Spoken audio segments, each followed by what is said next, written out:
क्या super hero movies ही Indian cinema को globally successful बना सकती है? हाँ, ये कहना तो ठीक है क्योंकि मार्वल वालों ने ऐसा ही किया था सन 1990 के बाद से। सुपर हीरो कॉन्सेप्ट आपको वो free will and goodwill provide करके देता है कि आप जैसा बनाना चाहो बना सकते हो अपने हिसाब से। कि अगर आपने एक अच्छी मूवी बना ली जिसका प्लान बहुत तगड़ा है फ्यूचर के लिए, तो इससे आप अपना खुद का एक यूनिवर्स इंट्रोड्यूस करा सकते हो, जिसके बाद स्टूडियोज को कोई भी स्टैंड अलोन प्रोजेक्ट करने की जरूरत नहीं है। अब भाई से आप अपनी मूवीज को आसानी से ग्लोबली रिप्रेजेंट करा सकते हो। अब मुझे कोई ये मत कहना कि एक स्त्री का यूनिवर्स भी तो है जो एक परफेक्ट एग्जांपल है। अब मैं बताऊं, ये बस चल गई और मैं इसका बहुत बड़ा फैन नहीं हूँ। अब यारों, मार्वल ने यही तो किया था, आयरन मैन 1 से शुरुआत करी और बाकी का हिस्ट्री बन गया। और वहीं दूसरी तरफ डीसी फेल कर गया अपनी ही कुछ खामियों से। अब ये मत कहना कि मार्वल के पास खुद का अपना एक बेस ऑलरेडी तैयार था जिसे वो कहते थे मार्वल कॉमिक्स, या फिर उनके एनिमेटेड शोज जो ऑडियंस के इमेजिनरी व्यू को स्क्रीन पर दिखाने का काम 80s से करते हुए आए थे। तो अगर एक्सक्यूजेस बनाने जाओगे ना तो एक्सक्यूजेस में भी एक्सक्यूजेस मिल जाएंगे। अब ये मत कहना कि हमारे इंडिया में सुपर हीरो प्रोजेक्ट्स नहीं बनते थे या फिर बहुत कम बनते थे, तो ये तो भाई सफेद झूठ हुआ। बाकी उस टाइम से लेके आज तक जो most popular successful TV show consider किया जाता है वो है शक्तिमान, सब लोग जानते हैं। और ऐसा भी नहीं है कि हमारे इंडियन सिनेमा इंडस्ट्री में और भी सुपर हीरो प्रोजेक्ट्स नहीं बने हैं। भाई 80s से लेकर 2025 तक सिर्फ सुपर हीरो प्रोजेक्ट्स ही तो बनते आए हैं। हर साल 1 या 2 आते हैं और टीवी शोज तो भर भर के पड़े हैं कि अगर उस एक पार्टिकुलर कॉन्सेप्ट्स को पकड़े रहते तो शायद आज हम मार्वल, डीसी जैसे स्टूडियो से टक्कर ले रहे होते सुपर हीरोज के क्रिएटिविटी को लेकर। शक्तिमान तो अपनी जगह टॉप पे है, पर 2 शो ऐसे भी थे जिनका कॉन्सेप्ट आपको हिला देगा। Yup, Captain Vyom and Shakalaka Boom Boom बचपन में सुना ही होगा। अब कैप्टन व्योम की स्टोरी सन 2123 में सेट होती है। एक स्पेस वॉरियर होता है जिसने अपने माइंड पर 100% कंप्लीटली पकड़ बनाकर रख ली थी, जिसके बाद उसके पास पीक ह्यूमन स्ट्रेंथ, थोड़ी बहुत टेलीपैथी भी वो कर सकता था। और इसके विलन भाई इतने तगड़े हैं जिसका इंट्रोडक्शन आपको एपिसोड 1 में ही देखने को मिल जाएगा। एक ग्रेविटो नाम का विलन जो ग्रेविटी को कंट्रोल कर सकता है, मॉर्फो, शेप शिफ्टर, सॉर्सरर तक इंट्रोड्यूस करा दिए गए थे। एक विकाल नाम का बंदा जिसने प्रेजेंट, पास्ट, फ्यूचर का कोई इफेक्ट नहीं होता, मतलब कि उसके लिए टाइम वेरी ही नहीं करता। मतलब आप इस शो का पोटेंशियल चेक मारो यार, ये 1998 की बात है। ये वाला एपिसोड 1 आपको YouTube पर देखने को मिल जाएगा, जाके जल्दी से चेकआउट मारो। दूसरी तरफ शाकालाका बूम बूम, इस शो में एक कॉस्मिक लेवल की पेंसिल होती है जो रियलिटी के साथ छेड़छाड़ कर सकती थी। मतलब आप कुछ भी ड्रॉ करो वो एकदम आपके सामने आ जाएगी झटपट, मींस एक कॉस्मिक लेवल की एबिलिटी। और ऐसे बहुत से शोज आपको मिल जाएंगे उस जमाने के। शायद से ये सारे शोज स्टार उत्सव या फिर डीडी नेशनल पे आया करते थे, क्यों? सही है। बाकी अपने पास जाना माना बेस भी था जिसे हम जाना करते थे राज कॉमिक्स के नाम से। 90s में ये काफी ज्यादा छाया हुआ था, जिसमें आपको कमाल कमाल के सुपर हीरोज भी मिल जाएंगे। अब इसके बारे में मैं ज्यादा बात तो नहीं करूंगा क्योंकि सुना है कि भाई ये कॉपीराइट दे देते हैं। और ऐसी एक और कॉमिक्स भी एग्जिस्ट करती है जो है डायमंड कॉमिक्स हीरोज, जिससे शक्तिमान भी बिलोंग करता है। चाचा चौधरी आपने एपिसोड्स देखे होंगे। चाचा चौधरी एक मास्टर माइंड था जिसका दिमाग कंप्यूटर से भी ज्यादा तेज था, मतलब कि रीड रिचर्ड लेवल का बंदा।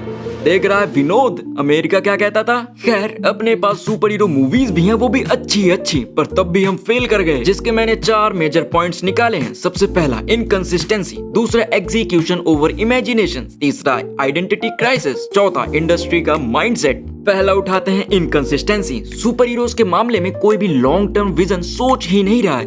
हाँ, मुझे पता है कि लोका चैप्टर 1 आई और उसने प्रॉमिस किया है कि वो एक सिनेमैटिक यूनिवर्स बनाएंगे, और मैं काफी ज्यादा खुश हूँ और मैं उम्मीद भी लगा कर रखता हूँ। और वहीं मार्वल को डिकेड्स लग गए iron man, captain America, Thor जैसी मूवीज बनाते बनाते कि ये एक यूनिवर्स का ही पार्ट है।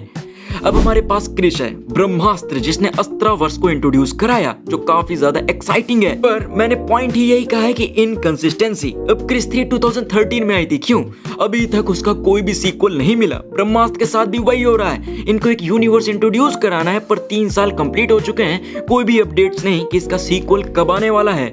दूसरा उठाते हैं एग्जीक्यूशन ओवर इमेजिनेशन। हमारी माइथोलॉजी कमाल की है, हमारे पास बवाल कॉमिक्स हैं, पर जब इसे एग्जीक्यूट करने की बारी आती है तो हम weak visuals and story tellings में ड्रैग कर जाते हैं। 2025 तक सभी ने इतनी हॉलीवुड की सुपर हीरो मूवीज देख ली हैं कि कोई भी एक्शन सीन हो उसे तो कॉपीड का ही टैग मिल जाता है, कॉज वो सारे सीन्स इतने पॉलिश्ड नहीं लगते, लार्जर दैन लाइफ वाला इम्पैक्ट नहीं डाल पाते। माना कि हमारे पास ओरिजिनल आइडियाज हैं, पर एग्जीक्यूशन के कारण सब बर्बाद।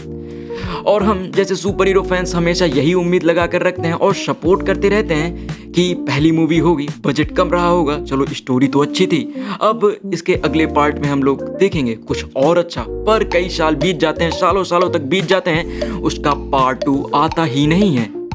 चलो तीसरा पॉइंट उठाते हैं जो है आइडेंटिटी क्राइसिस। अब अपने यहाँ सुपर हीरो मूवीज बनती तो हैं पर उनका कोई फेस नहीं होता कि वो स्टैंड किसके लिए कर रहे हैं। जैसे मार्वल में मोस्टली अमेरिकन कल्चर को रिप्रेजेंट करते हैं, डीसी के हीरोज मिथिक गॉड लाइक जैसे इम्पैक्ट डालते हैं, पर अपने में सब कुछ खिचड़ी जैसा है। कोई सभी मार्क्स पहन के आता है, मल्टीपल विजिलेंटी देखने को मिल चुके हैं, जिसके बाद वो रियलिज्म वाली बात नहीं रह जाती।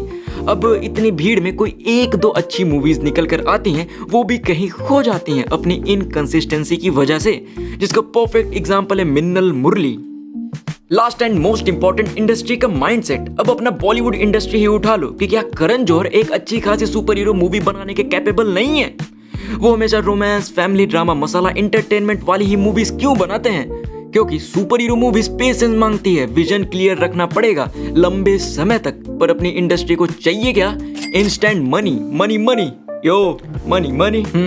भाई मैं थक गया, सारी दिल की बातें कर दी। अब लोगों के यूनिवर्स की मूवीज का इंतजार रहेगा। एक हनुमान करके यूनिवर्स बन रहा था प्रशांत नील का, और मिन्नल मुरली वाले अपना काम आगे बढ़ाओ। क्या गजब की मूवी थी, भूल गए हो क्या? बाकी मुकेश खन्ना से कोई उम्मीद नहीं है। मुझे लगता है कि भाई मैं बुढ़ा हो जाऊंगा, फिर मुकेश जी चूजन 1 को भेजेंगे 2040 में शक्तिमान को प्ले करने के लिए। बाकी क्रिश वालों ने दिल तोड़ दिया, अपने ग्रीक गॉड 50 साल के हो रखे हैं, ये कब तक इस कैरेक्टर को पुल ऑफ कर पाएंगे मुझे नहीं पता। और रही टीवी शोज देखने की बात, तो मैं आपको कहूंगा कि नागिन देखो, नागिन बेस्ट शो है, हाईली रिकमेंड करता हूँ। ओवरऑल ये था पूरा गाथा प्रेजेंटेड बाय फिल्म साइफर। अब चलते चलते अपनी ओपिनियन बताते जाना। वीडियो पसंद आई हो तो सब्सक्राइब, शेयर, प्यारा सा कमेंट, पर उससे पहले बाय बाय।